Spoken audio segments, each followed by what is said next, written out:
দিয়া institution for competitive এক্সামের তরফ থেকে আমি দেবাশিস শাহ তোমাদের এসএলএসটির ক্লাসে আজকে নিয়ে এসেছি গান্ধীবাদী আন্দোলন এবং এই আন্দোলনের আজকের পর্ব খিলাফত থেকে একেবারে নন কোঅপারেশন মুভমেন্ট বা অসহযোগ আন্দোলনের আগে পর্যন্ত। এবং এখানেই আমাদের যে বিষয়বস্তুটা বলবার আছে, এখানে গান্ধীর ভূমিকা, এখানে গান্ধীর ভূমিকাটাকে কিন্তু আমরা হাইলাইট করেছি। এবং এই প্রসঙ্গে এটাও বলি যে খিলাফত যদি 1919 থেকে আমরা শুরু করে থাকি, আর সেখানে যদি আমরা নন কোঅপারেশন মুভমেন্ট পর্যন্ত যাই, তার মাঝখানে কিভাবে নন কোঅপারেশন মুভমেন্টের পরিস্থিতিটা তৈরি হলো সেটাও কিন্তু আমাদের খুব ভালো করে জানাতে হবে। এবং এইখানে একটু বলে রাখি যে গান্ধীজি কিভাবে আমাদের আহারান লীগ বা মুসলিম লীগের বেশ কিছু মুসলিম সদস্যকে আমাদের সম্পূর্ণভাবে আমাদের ভারতের স্বাধীনতা আন্দোলনে আবার নতুন করে জুড়লেন, সেই জায়গাটাও কিন্তু আমরা আলোচনা করব। আমরা লক্ষ্য করেছিলাম যে আমাদের বঙ্গভঙ্গ আন্দোলন যে সময় হয়েছিল, সেই বঙ্গভঙ্গ আন্দোলনের সময় সামান্য কিছু মুসলিমকে আমরা দেখেছিলাম যারা এই আন্দোলনে অংশগ্রহণ করেছে, যাদের মধ্যে চেতনাটা ছিল তারা অংশগ্রহণ করেছিল। আর যাদের মধ্যে মনে হয়েছে যে এই আন্দোলনের মধ্যে বা এই চরমপন্থী বা রিভলিউশনারি, মানে যাকে আমরা বলছি বৈপ্লবিক আন্দোলনে ভীষণ রকমভাবে হিন্দুত্ববাদ বৃদ্ধি পেয়েছে। যেমন ধরো তিলকের যদি আমরা বলি গণপতি উৎসব বা শিবাজী উৎসব, সেই ধারাগুলো তাদেরকে খুব খুব খুব মনের মধ্যে একটা আঘাত দিয়েছিল, যার জন্য তারা মুসলিম লীগের মতো দল বানিয়েছিল। তাহলে মুসলিম লীগের মতো দল যখন তারা তৈরি করলো, তারপরে আবার ফার্দার যাতে ওরকম কিছু না হয়, সেই সমর্থনটা গান্ধীর দরকার ছিল। এবং গান্ধী সেই আমাদের সময়টাকে কাজে লাগিয়ে আমাদের এই আন্দোলন শুরু করেন। ঘটনাটা যেটা হয়েছিল 1914 খ্রিস্টাব্দে প্রথম বিশ্বযুদ্ধ শুরু হয়েছিল। এবং আমরা জানি যে যুদ্ধ, প্রথম বিশ্বযুদ্ধ 1919 সালে শেষ হয়েছিল। এবং এই 5 বছরের এই যুদ্ধে আমরা একটা জিনিস দেখেছিলাম যে আমাদের জার্মানকে সমর্থন করেছিল তুরস্ক। এবং জার্মানকে তুরস্ক সমর্থন করলে কি দাঁড়ায়, ইংল্যান্ডের এগেনস্টে, মানে ইংল্যান্ডের বিরুদ্ধে তুরস্ক জার্মানকে সমর্থন করলে। এবার যুদ্ধে হেরে গেল কে? জার্মান। তখন প্রতিশোধ নেবার জন্য ব্রিটিশরা কি করলো, আমাদের এই তুরস্কের ওপরে কিছু নিয়ম কানুন চাপালো।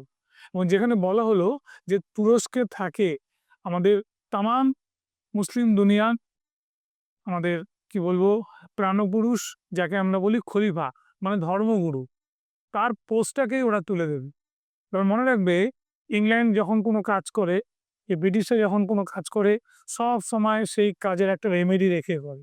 তো ওদের কাছে একজন তোমার সাবস্টিটিউট ছিল, তাই তো? এবার এই যে সাবস্টিটিউট, যে ব্যক্তির কথা আমরা বলছি বিকল্প, তিনি আর কেউ নন, তার নাম কামাল পাশা বা কামাল আতাতুর্ক। যিনি আমাদের পাশ্চাত্য শিক্ষা শিক্ষিত, দীর্ঘদিন লন্ডনে ছিলেন এবং তাকে তারা বিশেষ পছন্দ করতেন এবং মনে করলেন তুরস্কে এই খলিফার শাসন বা সারা মানে বিশ্বে মুসলিমরা যে খলিফাকে মানে, তার পোস্টটাই তুলে দেওয়া হবে এবং তার জায়গায় প্রেসিডেন্ট করে দেওয়া হবে কাকে? কামাল আতাতুর্ককে।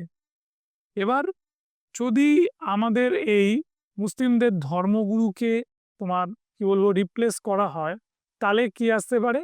তাহলে সবার প্রথম আসতে পারে হচ্ছে আমাদের সমস্যা, একটা ধর্মগত সমস্যা। তখন ইংল্যান্ডের সঙ্গে কি হতে পারে, তামাম মুসলিম দুনিয়ার একটা সংঘাত বাঁধতে পারে। ঠিক, কিন্তু ব্রিটিশরা এতটাই তোমার প্রতিশোধ পরায়ণ ছিল, এতটাই তৎপর ছিল, তুরস্ককে শাস্তি দেওয়ার জন্য এই সিদ্ধান্তে অনড় ছিল। আস্তে আস্তে যখন এটা স্প্রেড করে গেল, মানে ছড়িয়ে পড়লো, তখন অনেক মুসলিম তাদের ধর্মগুরুকে সস্থানে রাখবার জন্য আপিল করলো। এই সুযোগটাকে কাজে লাগালেন হচ্ছে গান্ধীজি। তিনি সমস্ত মুসলিম দুনিয়া মুসলিমদের খবর দিলেন যে আমি তোমাদের পাশে আছি, এই ধর্মগুরুকে আমাদের ফেরাতে হবে, এই ধর্মগুরুকে আমাদের ফেরাতেই হবে। এবং এই কথা বলা মাত্র যে ঘটনাটা ঘটলো বা যেটা আমরা দেখলাম, সেখানেই পুরোপুরি ভাগে আমাদের ভারতে ফিরে এসে আমাদের মুসলিমদের কাছে গান্ধীজি এই প্রস্তাবটা দিলেন। তাহলে দেখা গেল যারা দেওবন্দি ছিল, মানে দেওবন্দ আন্দোলন করেছিলেন বা যারা আর আন্দোলন করেছিলেন, তারা প্রত্যেকেই তারা প্রত্যেকেই কি করলো, আমাদের এই গান্ধীজির ডাকে সাড়া দিল। যেমন আমরা এখানে বলি যে মৌলানা মোহাম্মদ আলী, শওকত আলী, এই দুই ভাই বা দুজনে প্রথমে হচ্ছে এটাকে সমর্থন করলো। তারপরে আমরা দেখতে পেলাম বিশিষ্ট দেওবন্দি লিডার মৌলানা আবুল কালাম আজাদ এটাকে সমর্থন করলো। এবার মুসলিম লীগের পক্ষ থেকে আমাদের হাসরাত মোহানি, বিশিষ্ট উর্দু কবি, তারপরে আমাদের হাকিম আজমাল খান, আমাদের শওকত ওসমানী, এরা সকলেই কিন্তু তখন কি করলেন, সমর্থন করলেন। এবং এইভাবে একটা সংগঠিত আন্দোলন যখন গান্ধীজি গড়ে তুলতে যাচ্ছেন, সেই জায়গাটাকে আমরা দেখলাম যে গান্ধীবাদী যে অনুগামীরা তারাও গান্ধীকে সমর্থন করলো। ভারতীয়দের মধ্যে সবার থেকে একটা সমর্থন পাওয়া গেল না, এবং আন্দোলনটা হয়ে গেল কি নামে পরিচিত হলো, খিলাফত আন্দোলন। এই আন্দোলনটাকে প্রথমেই যিনি তোমার কি করলেন, তোমার এর সমালোচনা করলেন, তিনি হচ্ছেন মোহাম্মদ আলী জিন্নাহ। জিন্নাহ পরিষ্কার বললেন এটা একটা সাম্প্রদায়িক আন্দোলন, একটা ধর্মের জন্য, একটা ধর্মগুরুর জন্য যদি আন্দোলন করা হয় তাহলে কি থাকে এর মধ্যে পড়ে, একটা ধর্মই পড়ে থাকে। তাই এটা একটা সাম্প্রদায়িক আন্দোলন, তাই একে আমরা সমর্থন করি না। আবার এই তরফ থেকে আমরা দেখতে পেলাম যে বিপিন চন্দ্র পালেরও কিন্তু সমর্থন এলো না, এবং স্বয়ং রবীন্দ্রনাথ ঠাকুর এই আন্দোলনের কি করলেন, সমালোচনা করলেন যে এটা তো শুরু এবং শেষ যেভাবেই হোক, আমরা যেভাবেই দেখব সেটা তো সে একটা ধর্মেরই একটা আন্দোলন, তারা একটা সংকীর্ণ ধর্মের আন্দোলন কেন গান্ধীজি করছেন। এবার এই আন্দোলনটা করা ছাড়া গান্ধীজির সামনে আর খুব উপায় ছিল না, কারণ গান্ধীজি যেটা চেয়েছিলেন যে সমগ্র ভারতের মুসলিম জাতি যাতে রাজনৈতিকভাবে সচেতন হন এবং ভারত পরাধীন এটাও বুঝতে শিখুক, এবং তাদের মধ্যে একটা জাতীয়তাবাদ বৃদ্ধি পাক, একটা সর্বভারতীয় আন্দোলন উনি করতে চেয়েছিলেন। এবং অনেকগুলো আমাদের কি হয়েছিল, সম্মেলন হয়েছিল বা মিটিং হয়েছিল। যেমন দিল্লিতে যখন প্রথম সম্মেলন হয়, সেখানে কিন্তু প্রথমেই যাকে ডাকা হয়েছিল তিনি হচ্ছেন আমাদের গান্ধীজিকে প্রেসিডেন্ট করে দেন আলী ভাইরা। কিন্তু গান্ধীজি প্রেসিডেন্টের পদ থেকে সরে দাঁড়ালে সেখানে প্রেসিডেন্ট হন আমাদের কি নাম, আব্দুল কাসেম ফজলুল হক। ঠিক, এবার প্রশ্ন হচ্ছে যে আমাদের এই আন্দোলনের যে উদ্দেশ্য বা যে আদর্শ নিয়ে শুরু হলো, সেটা আমাদের কতখানি জনসমর্থন পেল, বা আমাদের সেটা কতখানি বা সফল হলো। দেখো, আন্দোলনের সফলতার জায়গাটা এখানে আসে কিছুটা, যখন অসহযোগ আন্দোলন শুরু হলো তখন তার নাম হয়ে গেছিল আমাদের খিলাফত অসহযোগ আন্দোলন। আমি একটু লিখছি, তোমরা দেখো।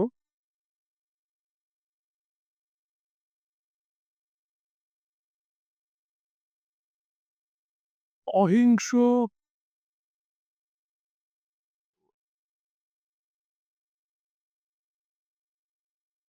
অসহযোগ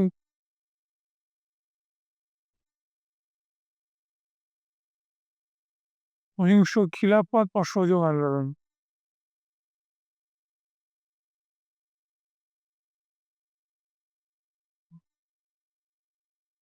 ঠিক, মনে থাকবে এই কথাটা, তোমাদের মনে রাখতে হবে। অহিংস খিলাফত অসহযোগ আন্দোলন, তাহলে অসহযোগ আন্দোলনের সঙ্গে উনি কিন্তু খিলাফত কথাটা জুড়েছিলেন। এবং যখন অসহযোগ আন্দোলন হয়েছিলেন খিলাফতিদের অনেকেই সমর্থন ছিল, ঠিক। কিন্তু এটা কখন তাল কেটে যায়, যখন আমরা দেখতে পাই যে আমাদের ব্রিটিশরা আমাদের কামাল আতাতুর্ক বা কামাল পাশাকে প্রেসিডেন্ট করে দিল, এবং যিনি খলিফা ছিলেন চতুর্থ মোহাম্মদকে সরিয়ে দিল। সঙ্গে সঙ্গে এই আন্দোলনের মাহাত্ম্য কিন্তু শেষ হয়ে গেল, মনে থাকবে। এবং যে প্রত্যাশা নিয়ে শুরু হয়েছিল সেই প্রত্যাশা কিন্তু এখানে রাখতে পারেনি। দেখো, এখানে আমি একদম পুরোপুরি লিখে লিখে দেখিয়েছি যে খিলাফত শব্দটি খলিফা শব্দের সঙ্গে সংযুক্ত। বিংশ শতকে তুরস্কের সুলতান বা খলিফা ছিলেন একাধারে অটোম্যান তুর্কি সাম্রাজ্যের প্রধান। অটোম্যান তুর্কি সাম্রাজ্য মনে পড়ে 1453 খ্রিস্টাব্দে কি করা হয়েছিল, 1453 সালে আমাদের কনস্টান্টিনোপলের পতন হয়েছিল, তাই তো। এবং তুর্কিরা এখানে ঢুকে যায়, তুর্কি মুসলিমরা, এবং এখান থেকে আমাদের কি হয়, মধ্যযুগের অবসান এবং আধুনিক যুগের সূত্রপাত হয়। বেদ সমগ্র মুসলিম জগতের ধর্মগুরু। প্রথম বিশ্বযুদ্ধ শুরু হলে তুরস্ক জার্মানির পক্ষ নেয় ও ইংল্যান্ডের বিরোধিতা করে। যুদ্ধে জার্মানি পরাস্ত হলে মিত্র শক্তি সেভরের চুক্তি অনুসারে, মনে রাখবে চুক্তিটার নাম কি ছিল, শান্তি চুক্তিতে, যেটা প্যারিসের শান্তি চুক্তি হয়েছিল, তার মধ্যে আমাদের একটা চুক্তি ছিল সেভরের চুক্তি। সেভরের চুক্তি অনুসারে তুরস্কের খলিফার মর্যাদাহানি ঘটিয়ে তুরস্কের সার্বভৌমত্ব লঙ্ঘিত করে তুরস্ককে বিভিন্ন অংশে বিভক্ত করতে উদ্যত হয়। তুরস্কের সার্বভৌমত্ব বজায় রাখা ও গদিচ্যুত খলিফাকে স্বমহিমায় পুনঃপ্রতিষ্ঠিত করার জন্য ভারতের মুসলিম সম্প্রদায় যে ব্রিটিশ বিরোধী আন্দোলনের সূচনা করেন, তা ভারতের ইতিহাসে খিলাফত আন্দোলন নামে পরিচিত। মনে রাখবে, গদিচ্যুত খলিফাকে সমহিমায় পুনঃপ্রতিষ্ঠিত করার জন্য ভারতের মুসলিম সম্প্রদায় যে ব্রিটিশ বিরোধী আন্দোলনের সূচনা করেন, তাই হচ্ছে আমাদের ভারতের ইতিহাসে খিলাফত আন্দোলন। মানে একেবারে আবার আমি দুবার করে জায়গাটাকে এমফাসাইজ করলাম। এইবার দেখো, এইখানে আমাদের যেটা রয়েছে যে আমাদের বঙ্গভঙ্গ রদ হয়ে যায় 1911 খ্রিস্টাব্দে। তারপর মানুষের মধ্যে কিন্তু একটা সত্যি সত্যি একটা ভেঙে পড়া ভাব ছিল। এবং কেন ভাব ছিল, যে এখানে কিছু মুসলিম এসেছিল, এবার তারা যখন এই চলে গেল, যে আলটিমেটলি সফল হল না বলে, তখন ওদেরকে একত্রিত করবার জন্য এই আন্দোলনটা দরকার ছিল, ব্রিটিশদের ধ্বংসাত্মক নীতি থেকে রক্ষা করতে এবং খলিফাকে স্বপদে বহাল রাখতে। তখন অনেকগুলো কর্মসূচি গৃহীত হয়েছিল, তাই তো। মৌলানা মোহাম্মদ আলী, মৌলানা শওকত আলী, ওদের মায়ের নাম ছিল হচ্ছে বাই আম্মান, মনে রাখবে বাই আম্মানের কথা। সেই যুগে উনি কিন্তু কোনো নকাব ছাড়া ভাষণ দিতেন, তাই তো। ওনার এই মুসলিম তীর্থক্ষেত্র মানে যেগুলো হচ্ছে আমাদের হোলি প্লেস যা ছিল, সেগুলোকে ওরা কি বলতো, আঞ্জুমানি খুদ্দাম ই কাবা। কাবা কথাটা জোড়া আছে, আঞ্জুমানি খুদ্দাম ই কাবা। এবার এটাকে কি করবে, এটাকে কোনো রকম ভাবে আমাদের খ্রিস্টান অনুপ্রবেশ ঘটবে না এবং এটাকে কোনো রকম ভাবে আনহোলি বা অপবিত্র করা যাবে না, এটা ওরা বলেছিল। এবং দেখো, মৌলানা ওবেদুল্লাহ সিন্ধি দিল্লিতে গড়ে তোলেন নাজরাতুল মারিফ। তোমাদের নিশ্চয়ই মনে আছে, এই মৌলানা ওবেদুল্লাহ সিন্ধি আমাদের কি হয়েছিল, রেশমি রুমাল ষড়যন্ত্র মামলায় যুক্ত ছিল। রেশমি রুমাল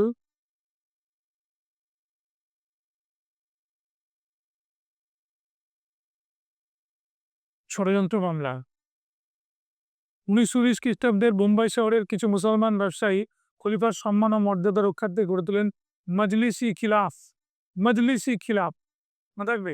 এবং মৌলানা আব্দুল বালির নেতৃত্বে আলী ভ্রাতৃদ্বয়ের প্রচেষ্টায় মৌলানা আবুল কালাম আজাদ আর হাকিম আজমাল খানের সহযোগিতায় 1919 খ্রিস্টাব্দে লখনৌ শহরে একটি সর্বভারতীয় মুসলিম সমাবেশ তৈরি হয়, যার নাম ছিল অল ইন্ডিয়া খিলাফত কমিটি। অল ইন্ডিয়া খিলাফত কমিটি বাংলা করলে দাঁড়ায় নিখিল ভারত খিলাফত কমিটি। তাহলে প্রারম্ভিক পর্বে ওরা কিন্তু এরা নিজেরা নিজেরা এই কাজটা করেছিল অল ইন্ডিয়া খিলাফত কমিটি তৈরি করে। এবং সেখানে যখন একটা কনফারেন্স তৈরি হয়, তখনই কিন্তু ওরা গান্ধীজিকে প্রেসিডেন্ট করে, ঠিক আছে। মুম্বাই বা বোম্বে হচ্ছে প্রধান কার্যালয় হয়, বিভিন্ন প্রদেশে এর একটা কার্যালয় গড়ে ওঠে। দেখো, খুব যে স্প্রেড করেছিল তা না, কিন্তু ওরা আস্তে আস্তে ডানা বাঁধছিল এবং ওরা কিন্তু জনগণের কাছে গিয়েও পৌঁছেছিল। এবং দেখা গেল যে এবার কিন্তু বঙ্গভঙ্গের সময় যে কতিপয় মুসলিমদের অবস্থান তা নয়, এটা আরও কাজ করতে আরম্ভ করলো বেশিরভাগ মানুষের ক্ষেত্রে, বেশিরভাগ মুসলিমদের ক্ষেত্রে। 17 অক্টোবর 1919 সালে সারা ভারত জুড়ে খলিফার জন্য একটা প্রার্থনা দিবস, তাহলে একটা প্রেয়ার ডে পালন করা হয়েছিল 17 অক্টোবর 1919। এই ডেটটা দিয়ে পরীক্ষার কোশ্চেন হয়, ভালো করে পড়বে। ফজলুল হকের সভাপতিত্বে মতান্তরে গান্ধীজি, যেটা আমি আগে বলেই দিয়েছিলাম, তাই তো, 24 নভেম্বর 1919 খ্রিস্টাব্দে দিল্লিতে সর্বভারতীয় খিলাফতের সম্মেলনে প্রথম অধিবেশন বসে। তাহলে আগে দেখো একটা মিটিং হলো, ঠিক আছে, কিন্তু অধিবেশন হলো না। অধিবেশনটা এইখানে, এই অধিবেশনে ইংরেজদের বিজয় উৎসবে অংশগ্রহণ না করার এবং ইংরেজ দ্রব্য বয়কট ও অসহযোগের সিদ্ধান্ত গ্রহণ করা হয়। ফার্স্ট ওয়ার্ল্ড ওয়ারে ইংল্যান্ড জিতেছিল, তখন কলকাতার পার্ক সার্কাস অঞ্চলে ওরা বিরাট উৎসব করেছিল, দিল্লিতে উৎসব করেছিল, ঠিক, এবং মুম্বাইতে ওরা উৎসব করেছিল। এই উৎসবের সময় ওখান থেকে বলা হলো যে কোনো মুসলিম যারা এইভাবে খিলাফত আন্দোলন করছে তারা কেউ পার্টিসিপেট করবে না, শত অনুরোধ করলে ওটা যাবে না।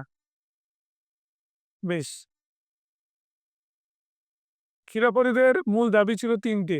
এক হচ্ছে খলিফার পার্থিব সাম্রাজ্য অটুট রাখা। ২ নম্বর হচ্ছে আরব, সিরিয়া, প্যালেস্টাইন ও মেসোপটামিয়ার উপর তার আধিপত্য বজায় রাখা। ঠিক, এই যে আরবে আছে প্রচুর মুসলিম, সিরিয়াতেও আছে, প্যালেস্টাইনেও আছে, এবং অবশ্যই মেসোপটামিয়া আছে। তাদের উপরে বলছে সেখানকার মুসলিমদের উপরে একটা আধিপত্য বিস্তার করা, এটা ওরা বলেছিল। এবং পবিত্র তীর্থক্ষেত্র মক্কা আর মদিনার ওপর বিদেশি হস্তক্ষেপে নিষিদ্ধকরণ। কিরকম? ধরো কোনো কেউ হজ করতে যাচ্ছে, কোনো ভারতীয়, তখন ওরা যেরকমভাবে ট্যাক্স দিতে হবে, অমুক তমুক, এই যে নিয়মবিধি ওরা বেঁধে দিত, সেগুলো শোনা হবে না। কারণ এটা একটা ধর্মের ব্যাপার। এখানে কোনো বিদেশি খ্রিস্টান, ব্রিটিশরা আমাদের কোনো কিছু বলতে পারে না। এবার দেখো, নিখিল ভারত খিলাফত কমিটি ব্রিটিশ বিরোধী আন্দোলনের কর্মসূচি প্রণয়ন করতে গিয়ে যে সকল বিষয়ের প্রতি বিশেষ জোর দেন সেগুলো কি ছিল? এর মধ্যে একটা ছিল সরকারি ও বেসরকারি পদে ইস্তফা দান করা। ঠিক আছে, সরকারি ও বেসরকারি পদে ইস্তফা দান, সরকার প্রদত্ত উপাধি ও অবৈতনিক কাজ বহন করা। ঠিক, এবার দেখো এখানে সরকারি আর বেসামরিক কাজে, মানে ধরো কেউ গভর্নমেন্ট উকিল, সরকারের উকিল, সে উকিলের কাজ ছেড়ে দিতে পারে। এবং বলছে বেসামরিক পদে মানে আমাদের হতে পারে ডাক্তারের কাজ করা, সরকারি ডাক্তার, সরকারি শিক্ষক, ঠিক, এই কাজগুলো ছেড়ে দেবে। একজন সরকারি ক্লার্ক, সরকারি একজন ধরো অফিসার, ঠিক আছে, এই চাকরিগুলো তাকে ছাড়তে হবে। তারপরে বলছে সমস্ত সরকারি খাজনা, মানে গভর্নমেন্ট যে ট্যাক্স দেয় সেগুলো বন্ধ করে দিতে হবে। পুলিশ ও সেনাবাহিনীর পদ থেকে ভারতীয়দের ইস্তফা দান করা।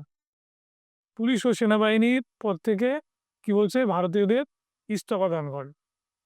তাহলে পুলিশের কাছে আর সেনাবাহিনীর কাছে যে ভারতীয়রা রয়েছে, তারাই কিন্তু যে কোনো মিটিং মিছিল উৎখাত করা বা কাউকে গ্রেপ্তার করা, ঠিক আছে, বা গুলি চালানোর কাজে ওদেরকে ব্যবহার করা হতো। বলছে ওদেরকে তোমরা সে কাজ তো করবেই না, তোমরা এখান থেকে ইস্তফা দেবে। কেউ লক্ষ্য করে দেখো, ওরা যদি ইস্তফা দেয় ওদের কর্মের কি হবে, ওদের রুজি রোজগারের কি হবে, সে কথা কিন্তু বলা হচ্ছে না।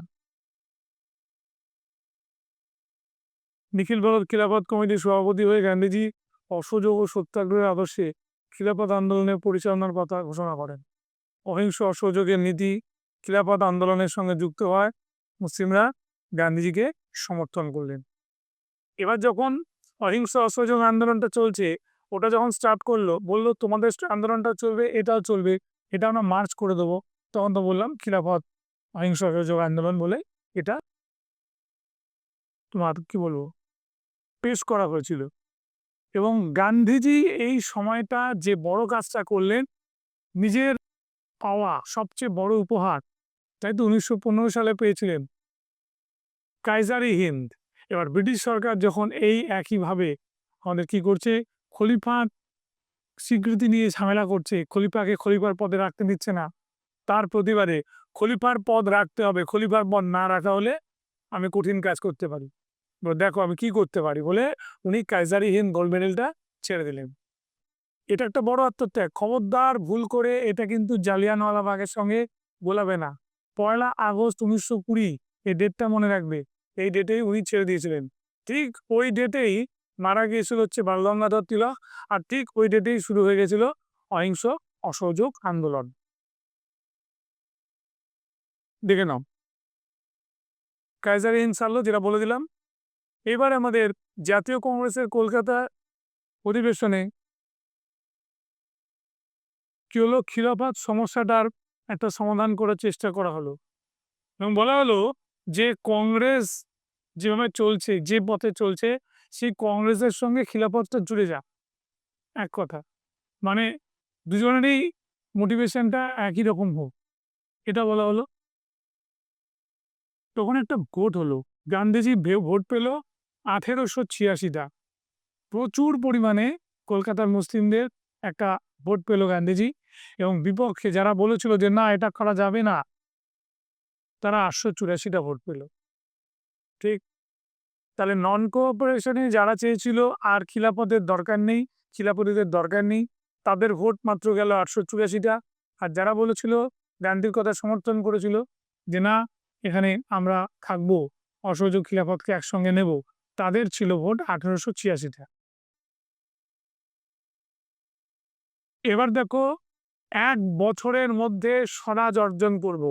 গান্ধীজি অসহযোগ আন্দোলনের আগে বলেই বসলো যে আমরা 1 বছরের মধ্যে স্বরাজ অর্জন করব। এবং এই স্বরাজটা কিন্তু ডমিনিয়ন স্ট্যাটাসই ছিল, তাই তো?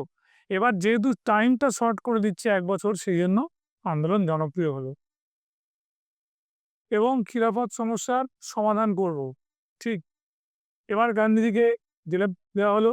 গান্ধীজি জেলে থাকতে থাকতেই 1919 ডিসেম্বরে আবুল কালাম আজাদ, মোহাম্মদ আলী, শওকত আলী এরা সব মুক্তি পেয়ে গেল। তো তারা পুরোপুরি যখন আন্দোলনটার মধ্যে যোগ দিল, তখন আন্দোলনটা অনেক বেশি ফাস্ট হলো। ঠিক আছে?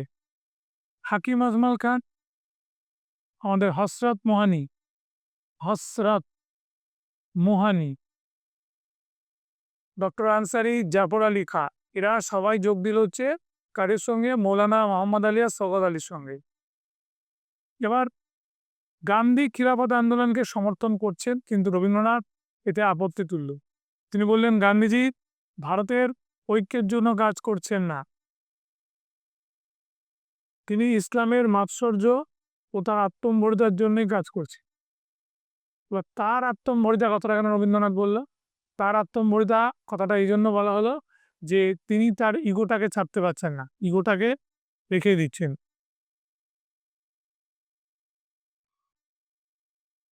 এবার খিলাফত আন্দোলনের 3টে পর্যায়, পরপর 3টে পর্যায় এখানে দেখা হয়েছে। একটা 18 থেকে 19, একদম শুরুর দিকে, যেখানে দেখা গেছে আমাদের ইউরোপিয়ান কান্ট্রি বা আমাদের এশিয়ান অন্যান্য কান্ট্রিগুলোতে শুরু হয়েছে। সেপ্টেম্বরে বোম্বাই, লখনৌয়ে মুসলিম নেতাদের সর্বভারতীয় খিলাফত কমিটি, অক্টোবরে খিলাফত দিবস, এগুলো পরপর হয়েছিল, তাই তো? বোম্বাই শহরে হরতাল হয়েছিল। এবং এটা বলে দিই, বকরি ঈদ উৎসবে গোহত্যা বন্ধের জন্য মুসলিমদের কাছে আবেদন জানানো হয়েছিল।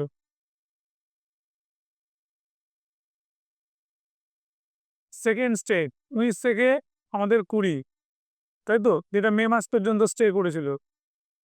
এবার এখানে তো নিশ্চয়ই জানো, 2 ভাই মোহাম্মদ আলী আর শওকত আলী, আলী ব্রাদার্স, ওরা মুক্তি পেয়েছিল। এবং এইখানে আজাদ, মৌলানা আবুল কালাম আজাদ, আজাদ এটার পরে যোগ দেয়, প্রথমে নয়। আবারও বলে রাখি, প্রথম দিকে কিন্তু 2 ভাই মৌলানা মোহাম্মদ আলী, শওকত আলী, পরের দিকে আজাদ, তারও পরে হচ্ছে আনসারি, তারপর হচ্ছে শওকত উসমানী, ওরা। এটা গুলাবে না। এবার লয়েড জর্জের সঙ্গে সাক্ষাৎ করলেন কে? মোহাম্মদ আলী। ঠিক। এবং তারপরে গান্ধীজির পরামর্শে হরতাল হলো, খিলাফত আন্দোলনের সাধারণ মুসলিমদের মধ্যে ছড়িয়ে পড়ে। সিন্ধু ও পাঞ্জাবের বহু সভা সমিতি অনুষ্ঠিত হয়। এই যে সিন্ধু আর পাঞ্জাব কিন্তু এখানে খুব সেন্সিটিভ জায়গা ছিল। তৃতীয় পর্বে যেটা হলো, তুরস্কের ওপর ব্রিটিশরা অন্যায়ভাবে সেবরের চুক্তি চাপিয়ে দিল। তখন 20 সালে অনার্স চলতে থাকলো এবং সেবরের সন্ধিটাকে ভাঙবার জন্য ওরা চেষ্টা করলো, কিন্তু কাজ হলো না এবং খিলাফত দাবির উপলক্ষে সত্যাগ্রহ করা হলো। এবং মনে রাখবে, এই 20 মে মাসের পর যেটা শুরু হলো, সেখানে 1920 পয়লা আগস্টই কিন্তু অসহযোগ আর খিলাফত একসঙ্গে জুড়ে গেল। এবার খিলাফত আন্দোলন থেমে গেল কবে? 1 নভেম্বর 1922। কি হলো? আমাদের চতুর্থ মোহাম্মদকে উৎখাত করা হলো এবং সেই জায়গায় আমাদের তুরস্কের প্রেসিডেন্ট করা হলো কাকে? কামাল পাশাকে। দেখো কি আশ্চর্য ব্যাপার, কামাল পাশা যখন প্রেসিডেন্ট হয়ে এসে পুরো অন্ধকারাচ্ছন্ন তুরস্ককে মুক্তির পথ দেখালো এবং প্রচুর পরিমাণে সরকারি চাকরি নারীদের বুরকা থেকে বার করলো, নারীদের শিক্ষার অধিকার, ঠিক আছে, সেনাবাহিনীতে একটা সংস্কার করলো, স্কুল, কলেজ, মাদ্রাসা থেকে আরম্ভ করে আমাদের কি বলবো একটা হসপিটাল, ডিসপেন্সারি সব সব করলো, তোকে আধুনিকীকরণের চূড়ান্ত বলা হয়। এবং যেটা দেখে মানুষ পুরোপুরি ভুলেই গেল আমাদের খলিফাকে। যেটা হয় একটা ভালো কিছু দেখলে মানুষ কিন্তু আগেরটাকে নেগলেক্ট করে, তাই হলো। এবং ওই প্রগতির পথটা এমনভাবে গেল, আর কোনো মুসলিমের ইচ্ছেই জাগলো না যে আমরা চতুর্থ মোহাম্মদকে বা খলিফার শাসনে ফিরে যাই, কিন্তু অনেক আধুনিক।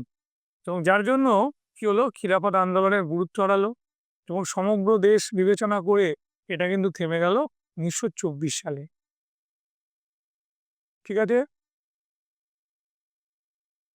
একটি প্রজাতান্ত্রিক সরকার গঠন করলো। আর 24-এর মার্চ মাসে কামাল পাশা আধুনিক তুরস্কের জনক, তাই তো, father of modern Turkey, Kemal Pasha Kemal কিয়া ভাই, এটা নজরুল বলেছিল, তুরস্কের খলিফাতন্ত্রের অবসান ঘটলো। এবার একটা ধর্মনিরপেক্ষ রাষ্ট্র বলে ঘোষণা করা হলো। ফলে ভারতে খিলাফত আন্দোলন দেশহীন হয়ে পড়ল। এটা একটা মনে রাখবে প্যান ইসলামীয় আন্দোলন। ঠিক আছে, একটা প্যান ইসলামীয় আন্দোলন।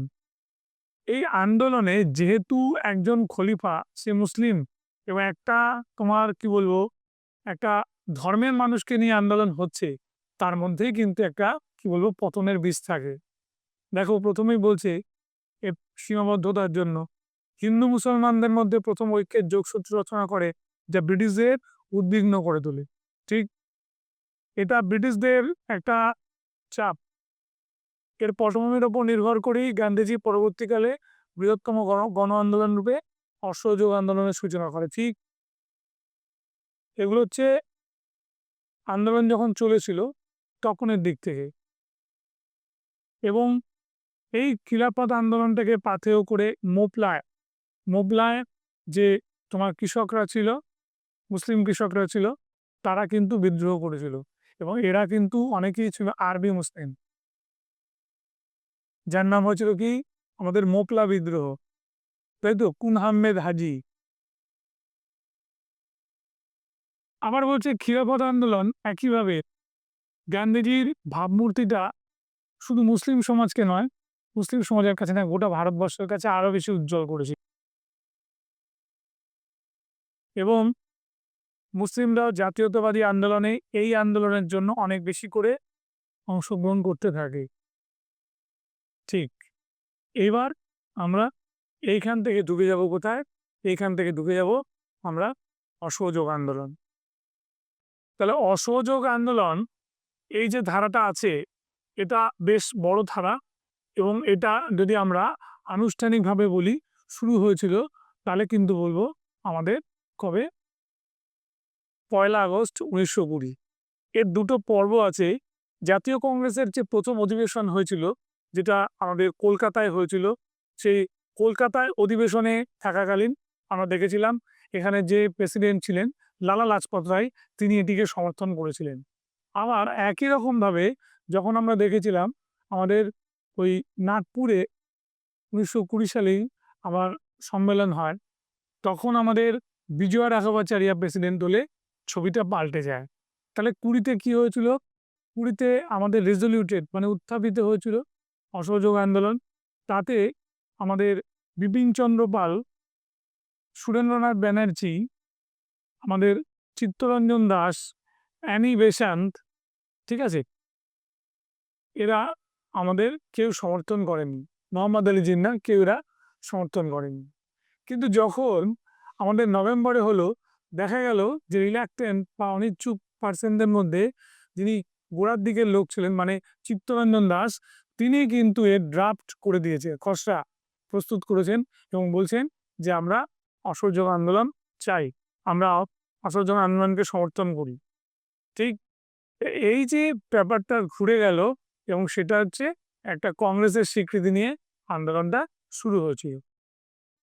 এবার আমাদের কথা বলে দিই, সেটা হচ্ছে এই অসহযোগ আন্দোলনের যে ডেটটায় হয়েছিল 1 আগস্ট 1920, সেই দিনটায় কিন্তু আমাদের ছেড়ে চলে গিয়েছিলেন আমাদের বালগঙ্গাধর তিলক, তাই তো। তখন আমাদের এই শওকত আলী, মোহাম্মদ আলী, গান্ধীজি এরা সবাই মিলে গিয়েছিলেন। শওকত আলী তার কাঁধ দিয়েছিলেন ওই মরদেহর, এবং তার এলিজি বা শোকগাথা যিনি পাঠ করেছিলেন তিনি কিন্তু আমাদের এই ভদ্রলোক। তার নাম কি? আমাদের উর্দু কবি আমাদের হযরত মুআন্নী। তবে একজন চিত্তবন ব্রাহ্মণ হওয়া সত্ত্বেও তিলকের অন্ত্যেষ্টিক্রিয়ায় আমরা দেখেছিলাম যে কিভাবে মুসলিম সমাজও এগিয়ে এসেছিল। এবার আমরা এটা দেখতে পেলাম যে এই অসহযোগ আন্দোলন কেন শুরু হচ্ছে? মূল কারণটা কি? মূল কারণটা হচ্ছে ১৯১৯ সালে আমরা যখন দেখলাম যে আমাদের রাওলাট সত্যাগ্রহ বা রাওলাট আন্দোলন যেটা হয়েছিল, এটা সম্পূর্ণভাবে ভারতীয়দের মনোবাঞ্ছা পূরণ করতে ব্যর্থ হয়েছিল।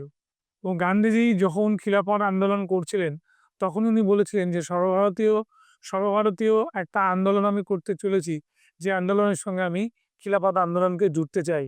এবং যখন এটা সম্ভব হয় তখন আমরা এটাকে ওই অসহযোগ খিলাফত আন্দোলন আমরা নাম দিয়ে দিই এবং সেই আন্দোলনটাকে আমরা কি করি?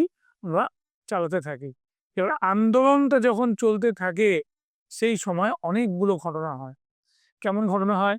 যেমন আমরা দেখতে পাই এই সময় প্রচুর তোমার হচ্ছে আইনজীবী তাদের সরকারি চাকরি ছেড়ে দেয়। এবং এই ক্ষেত্রে আমি এটাও বলতে পারি যে সেই সময় প্রচুর শিক্ষা প্রতিষ্ঠান তৈরি হতে থাকে। ১৯২০ খ্রিস্টাব্দে আমরা দেখেছিলাম all India trade union Congress তৈরি করেছিলেন স্বয়ং আমাদের কি বলবো এন.এম. জোশী বা নারায়ণ মালাহার জোশী, এবং যার ফাউন্ডার প্রেসিডেন্ট হয়েছিলেন কে? যে ফাউন্ডার প্রেসিডেন্ট হয়েছিলেন আমাদের এই ভদ্রলোক, আমাদের লালা লাজপত রায়, এবং যিনি সেক্রেটারি হয়েছিলেন দেওয়ান চমন লাল, এবং একই সঙ্গে জোসেফ ব্যাপটিস্ট হয়েছিলেন এর তোমার কি বলবো একই সঙ্গে অ্যাসিস্ট্যান্ট বা সহায়ক তোমার হচ্ছে একজন প্রেসিডেন্ট।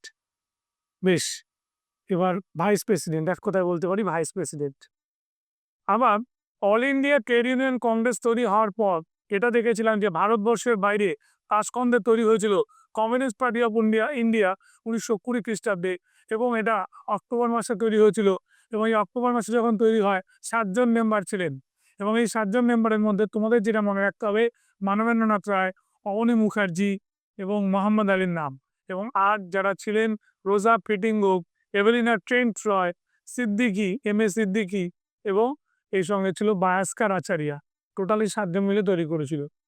এরপর আমরা এটাও দেখতে পাই ১৯২০ সালেই আমাদের তৈরি হয়েছিল জামিয়া মিলিয়া ইসলামিয়া, মনে থাকবে। এবং এর তৈরির সঙ্গে সঙ্গে যারা জড়িত ছিলেন তাদের মধ্যে ছিলেন হচ্ছে জাকির হোসেন ছিলেন।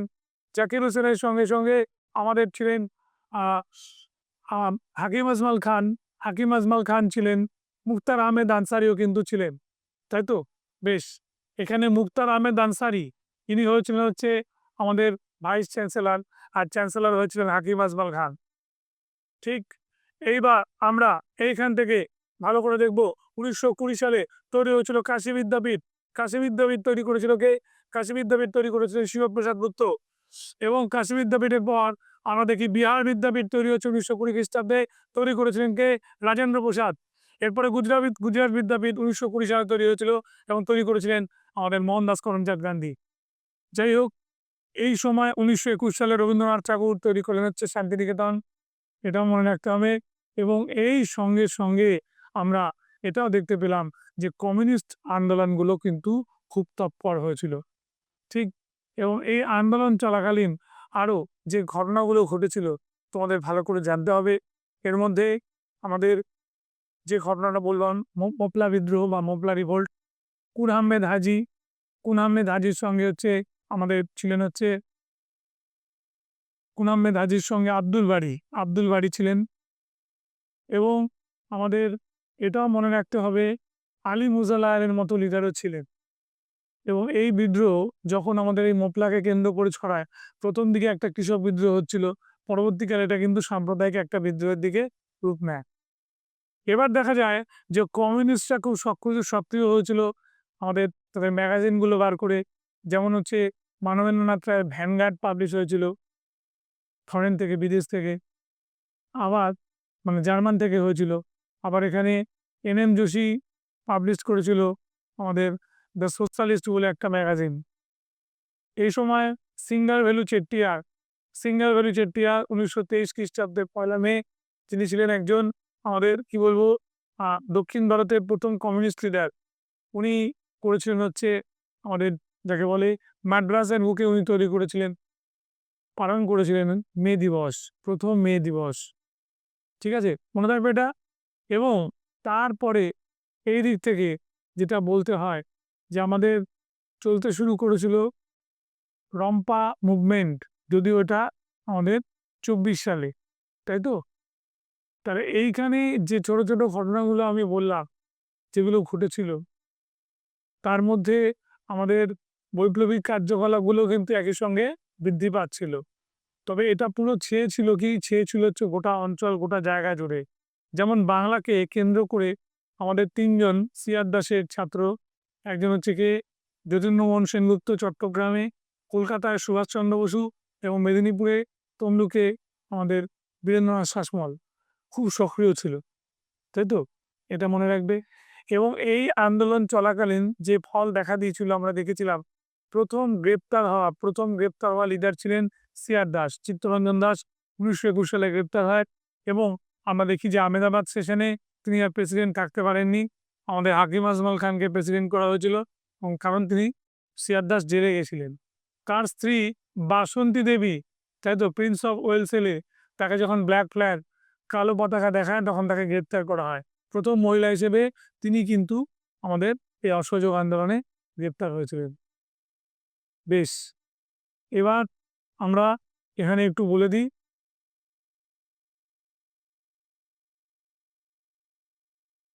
এই যে সব বলেছি রাঘবাচারিয়ার এর সময় ফাইনাল হয়।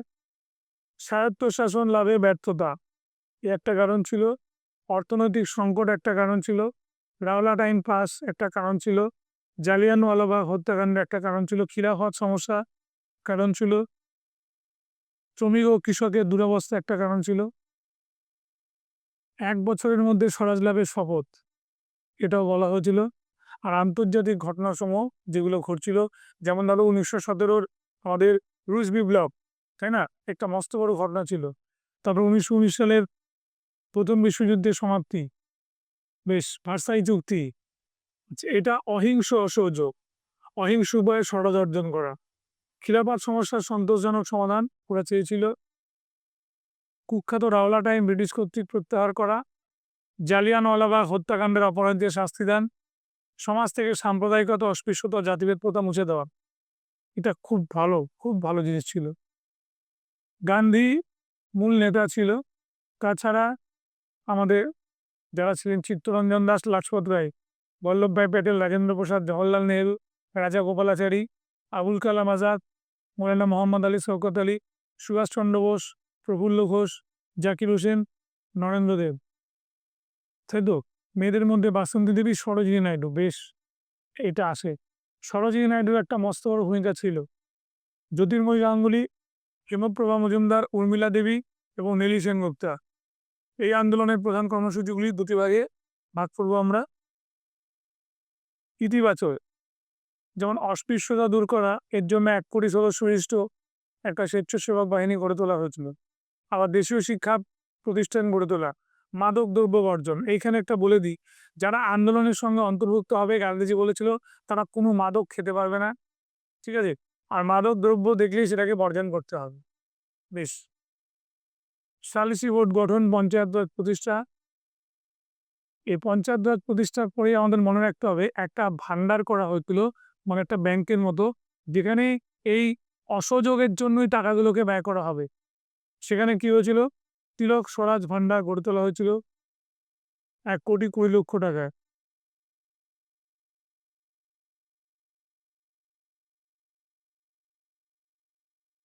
হিন্দু মুসলমানের ঐক্য গড়ে তোলা। আর নেতিবাচক কর্মসূচি, রাজকীয় খেতাব, সম্মানসূচক উপাধি বর্জন করা, সরকারি পদ বর্জন করা।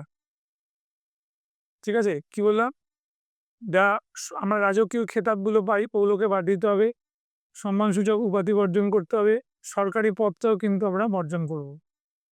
কারণ সরকারি পদ মানে সরকারি যে চাকরিগুলো, সরকারি অনুষ্ঠান, বিভিন্ন সরকারি অনুষ্ঠানে যেরকমভাবে একটা আমন্ত্রণ জানানো হয়, সেটাকে বর্জন করতে হবে। সরকারি শিক্ষা প্রতিষ্ঠান বর্জন করা হবে, বিলাতি দ্রব্য বর্জন করতে হবে।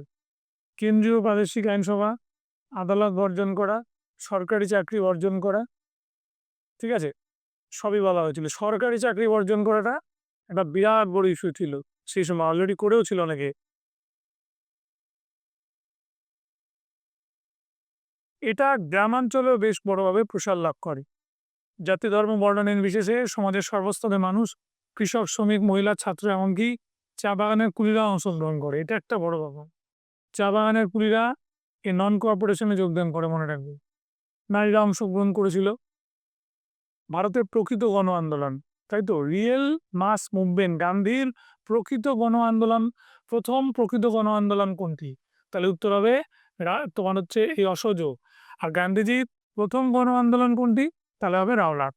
প্রকৃত আর প্রথম খালি তফাৎটা করে নেবে।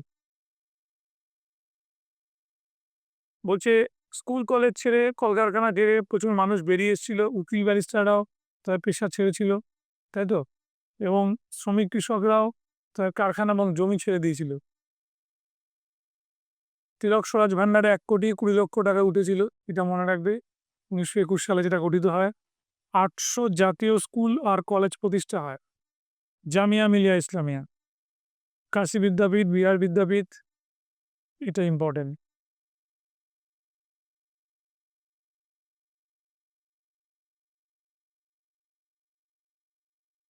আচ্ছা, সরকারি দমন নীতি। আন্দোলন দমনের নামে ব্যাপকভাবে কারাদণ্ড শুরু হয়। 25,000 স্বেচ্ছাসেবী স্বেচ্ছায় কারাবরণ করেন। জেল পবিত্র তীর্থস্থানে পরিণত হয়। বন্দী কংগ্রেস কর্মীর সংখ্যা দাঁড়ায় 40,000। সারা ভারতে আজ বিশালকার তোমার কারাগার, তাই তো। যদি আমি জেলের বাইরেও থাকি আর বাড়িতেই থাকি, একই ব্যাপার।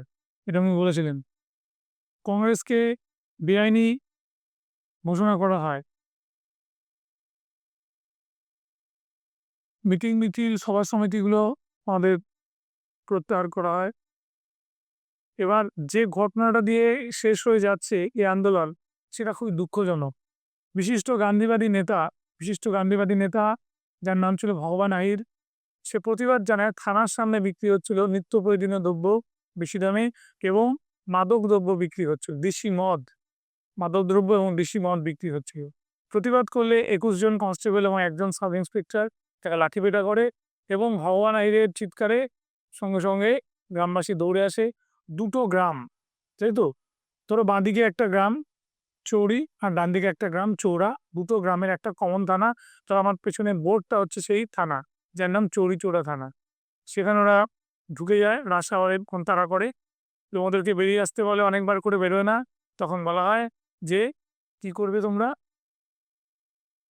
তোমরা এখানে কেরোসিন তালিয়ে, মানে কেরোসিন তেলটা ঢেলে ওখানে ম্যাচিস জ্বালিয়ে আগুন আগুন ধরিয়ে দেওয়া হয়। তাতে দেখা যায় যেটা, সেটা হচ্ছে 21টা কনস্টেবল এবং একটা সাব ইন্সপেক্টর পুরা করে জীবন্ত দগ্ধ হয়। দশরথ প্রসাদ দ্বিবেদী বলে এক গান্ধীবাদী নেতা এই ঘটনাটা জানতে পেরেই ওনাকে মেল করেন, তাই তো। এবং মেল করলে, যেটাকে আমরা টেলিগ্রাম বলি, মেল বলবো না, টেলিগ্রাম করেন। টেলিগ্রাম করলে কি হয়, গান্ধীজি এসে উপস্থিত হন, এবং সেই রাত্রেই 12ই ফেব্রুয়ারি, 11 তারিখে রাত্রিবেলা, মানে 12টার পরে ডিসিশন হয়, 12ই ফেব্রুয়ারি পুরোপুরি স্তব্ধ হয়ে যায় আমাদের এই অসহযোগ আন্দোলন। আবার নিখিল ভারত কংগ্রেস কমিটি, ওরা 25 তারিখে সেই ডেটটাকে ঘোষণা করে, 25 তারিখে পুরোপুরি থেমে যায়। মাথায় বেটা, এইবার দেখো, যা যা বললাম সবই এখানে দেওয়া আছে। 25 ফেব্রুয়ারি পুরোপুরি থেমে যায়। নেহেরু যেটা বলেছিল, একটি স্থানের জনতার পাপের জন্য গান্ধীজি গোটা দেশবাসীকে শাস্তি দিলেন, এটা নেহেরু বলেছিল। চিত্তরঞ্জন দাস বলেছিল, সারা জীবনের মতো সুযোগ হাতছাড়া হলো। রজনীকান্ত দত্ত বলেছিল, যুদ্ধ শেষ, সমগ্র অভিযানও শেষ। বাস্তবে পর্বত একটি মুশিক প্রসব করলো।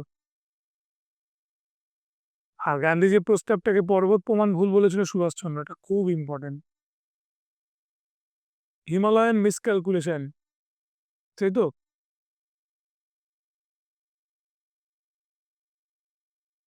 এবার মনে রাখবে, যখন আন্দোলনটা থেমে যাচ্ছে, তখন হচ্ছে আমাদের ভাইসরয় লর্ড রিডিং, চেমসফোর্ডের সময় শুরু আর রিডিং এর সময় শেষ, এবং গান্ধীজিকে মার্চ মাসে গ্রেপ্তার করা হয়, 6 বছরের জন্য কারাদণ্ডে দণ্ডিত করা হয়।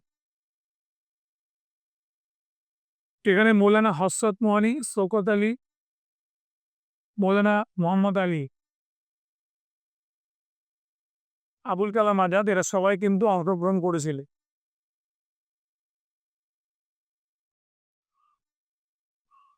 আবুল কালাম আজাদের আল হিলাল, মোহাম্মদ আলীর কমরেড এই দুটো পত্রিকা খুব কাজ করেছিল। ঠিক আছে, এখানে আরেকটা পত্রিকাও খুব সচেতন ছিল, তার নাম হচ্ছে হামদর্দ। ইন্ডিয়ান সিভিল সার্ভিসের চাকরি ছেড়ে দিয়েছেন সুভাষচন্দ্র বসু, এটা ভালো করে মনে রাখবে। এবং 1920 শেষ 21 শুরু এই সময়টা চাকরি ছেড়ে দেন। ফোর্থ নেহরু চাকরি ছেড়ে দেন, ওকালতির চাকরি। রাজেন্দ্র প্রসাদ ওকালতির চাকরি ছেড়ে দেন। পট্টবী সীতারামাইয়া এই ভদ্রলোক তার ডিসপেন্সারি তুলে দেন, মানে ডাক্তার ছিলেন। বলছি 180 জন তার পেশা ত্যাগ করেছিল। চিত্তরঞ্জন দাস তার চাকরি ছেড়ে দেন। মতিলাল নেহরু লয়ারের চাকরি ছাড়েন। বিট্টল ভাই প্যাটেল, বল্লভ ভাই প্যাটেল, রাজেন্দ্র প্রসাদ, রাজাগোপালাচারী সবাই লয়ার, সবাই তাদের কাজ ছেড়ে দেয়। ঠিক আছে, কৃষক শ্রমিকদের মধ্যে যারা খুব গুরুত্বপূর্ণ কাজ করেছিল, যেমন একা মুভমেন্ট। একা মুভমেন্ট করেছিল কে? বাবা রামচন্দ্র। ঠিক আছে, বেশ। মাদারি পাসি ছিল মুভমেন্ট। কৃষক আন্দোলনটা করে হচ্ছে বাবা রামচন্দ্র, আর একা মুভমেন্টে থাকে হচ্ছে মাদারিপাসি। হ্যাঁ, একটু সূর্য না, মাদারিপাসি হবে একা মুভমেন্টে। প্রিন্স অফ ওয়েলস যখন আসেন তাকে ব্ল্যাক ফ্ল্যাগ দেখানো হয়। অন্ধ্রপ্রদেশের গুন্টুর জেলার কৃষকরা অতিরিক্ত করের বিরুদ্ধে বিক্ষোভ জানায়। এনজি রং রায়ত সমিতি গঠন করেন।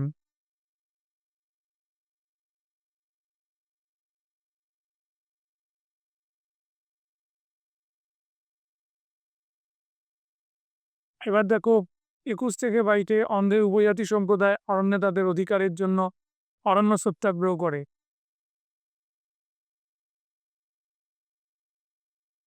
বেশ, অন্ধ্রপ্রদেশেও অসহযোগ আন্দোলন চলে। তার মধ্যে টি প্রকাশন খুব বড় ভূমিকা নিয়েছিল, এবং ভেঙ্কটাপ্পা খুব বড় ভূমিকা নিয়েছিল। স্বামী বিশ্বনানন্দ আমাদের রানীগঞ্জ আর ঢড়িয়াতে আন্দোলন করেছিলেন, এটা মনে রাখবে।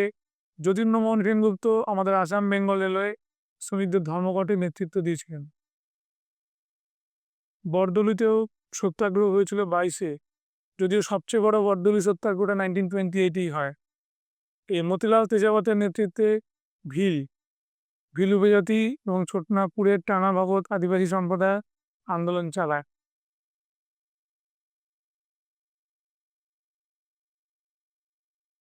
ঠিক আছে, বেশ।